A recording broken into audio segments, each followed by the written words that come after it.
Dean Burmester returns to defend a title he won in 2023, but will again face stiff competition to be crowned the 2025 South African Open Championship winner. Returning to the iconic Durban Country Club for 2025, the Investec SA Open Championship will once again challenge the world's best golfers in one of the sport's most iconic and oldest events. From the 27th of February to the 2nd of March, the second DP World Tour and Sunshine Tour co-sanctioned event of the season will provide golfers with the opportunity to achieve greatness following in the footsteps of legends like Gary Player, Bobby Locke, Ernie Els, Vijay Singh, and Louis Oosthuizen, amongst others. We are joined now by Sunshine Tour Commissioner Thomas Abt to tell us more about this. Thomas, a very good evening and thank you so much for joining us. Before we talk about the SA Open, just on the Sunshine Tour, what has been the greatest challenge that the Sunshine Tour has faced in the last 2 years, looking at issues of COVID and recovering and so on?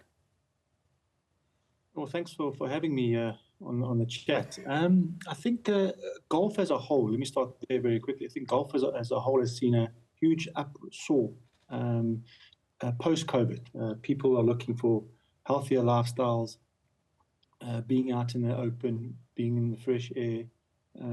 So from a golf perspective, we've seen a big uptake in golf and participation. There are rather golf clubs have increased their membership base, and from a Sunshine Tour perspective, it bodes well because a lot more interest in golf, and once you start playing golf, you realize how good our professional golfers are. So I think from our perspective, we've got a lot more eyes on us, which is a wonderful thing. We've got a lot more champions.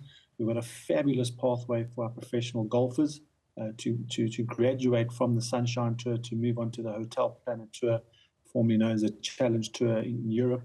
Move on to the DP World Tour, and then move on to the PGA Tour. Tristan Lawrence is a real prime example of that. So all in all, the Sunshine Tour is in a positive space. We've managed to navigate the tough waters from COVID. And right now we're in a good space, and we need to retain what we've got, keep our sponsors happy, and obviously keep our professional golfers coming through the ranks. All right, let's talk about the SA Open. What makes it unique? What can we look forward to? I mean, there's 114th edition, so clearly a fixture on the South African golfing calendar. Yeah, not just the South African golfing calendar, the world stage. As you said, the 114th edition. It's the second national golf open in the world, right behind the Open Championship, the grand old lady of professional golf that's there. You alluded to it just now, Dean Burmester coming back to defend his title. But in addition, we've got Charles Schwartzel coming back as well, and Brandon Grace. We've got the red-hot Donnie van Tonder from a South African perspective, trying to take on these legends of the game in South Africa. So from a playing point of view, we're going to have a fantastic field. I think also another huge addition is the total revamp of Durban Country Club. What Nick Johnson has done to that golf course has been an unbelievable story. Reshaped and refloated all 18 greens, put in certain waterways, redone fairways, taken a lot of bush around that golf course. So again, the golf course all by itself is going to be a huge attraction. And we know it's going to be super green. There was a lot of rain going on down there. The grass is growing. You can hear it growing overnight. That's how much it's been growing. But so from a golf course perspective, a player perspective, super exciting. And then another addition, the Rural and Ancient, the RNA, have allocated 3 open qualifying spots to the Investec South African Open Championship. So what that means, 3 people that play in this particular tournament that come in the top 3 will automatically win a spot in the Open Championship.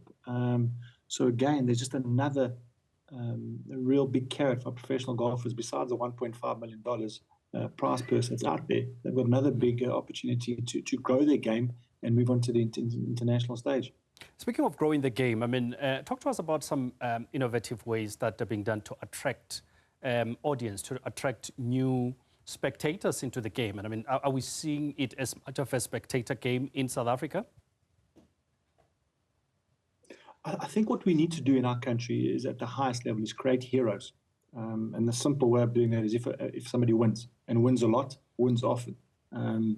We've got a fantastic partnership with SuperSport. We broadcast at least 15 of our of our golf tournaments like this week here. I'm at Fan Court in George for the NTT Data Pro-Am, and that's going to be broadcast as well. So what we're trying to do with this broadcast, besides giving our sponsors some value, is create heroes.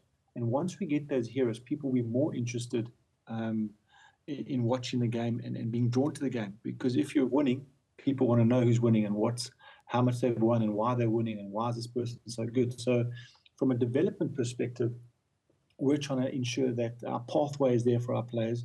We attract them.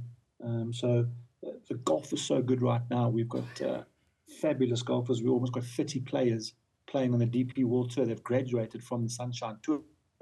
So we've got the players moving up the ranks. We just need them to keep on winning on the Sunshine Tour. And once they've graduated, move on to the next stage. Because once people win on the DP World Tour, PGA Tour, golf becomes a big topic. And that's what we're really, really hoping for our players move through and progress on the highest stage. Let's quickly touch on this in the interest of time. Thomas, talk to us about the development of golf in South Africa as an elite or expensive sport to partake in.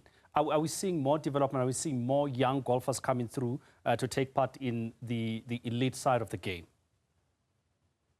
Yeah, I think you're spot on. There's a couple of initiatives that we've got as a Sunshine Tour, besides many initiatives and development programs that are out there.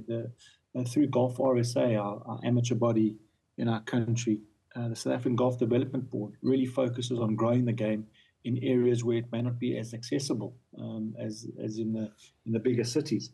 So there are so many chapters around the country that Golf RSA focus on through the South African Golf Development Board and build those youngsters that would have no idea what golf is about and really take them through the game and ensure that they can play. And if they're any good, they then progress to the Golf RSA ranks and move through different squads. So we really, really focus heavily on that. We partner with the South African Golf Development Board and really push that channel through. I think, and also another huge initiative is our focus around Durban Country Club.